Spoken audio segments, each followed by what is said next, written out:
ද්‍රව්‍යමය හෝ ආධ්‍යාත්මික වූ ඒකයේ සිතයක් වටා ගෙතුුණු එක හුස්මට කියවා හමාර කළ හැකි ප්‍රබන්ධ කන්දය කෙටි කතාව ලෙස සමෝසෙට් මෝම් විසින් හඳුන්වා දෙනු ලබනවා. කෙටි කතාව කතා කලාවේ ක්‍රමික විකාශනය ප්‍රතිඵලයක් විදිහට බිහි වූ බවට තමයි විශ්වාස කරන්නේ. උසස් පෙළ සිංහල විෂයට නියමිත කෙටිකතා 15ක් අත්අර්ථගත කර ගනිමින් කෙටිකතා සංග්‍රහය කියන මේ පොත ගොඩගේ ප්‍රකාශනයක් විදිහට ප්‍රකාශනයට පත්වෙනවා. 2017 වර්ෂයේ ඉඳලා ක්‍රියාත්මක වන නව විෂය නිර්දේශයට අනුව මේ පොත සම්පාදනය කරලා තියෙනවා.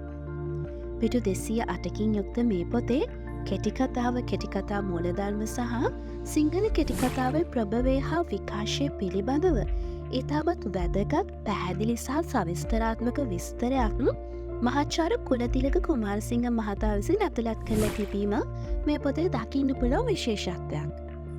කළුසුදු මුද්‍රණයෙන් යුක්ත මේ පොත ඉහළ ප්‍රමිතිකරණයක් යටතේ සම්පාදනය වූ පොතක් විදිහට හඳුන්වා දෙන්න පුළුවන්.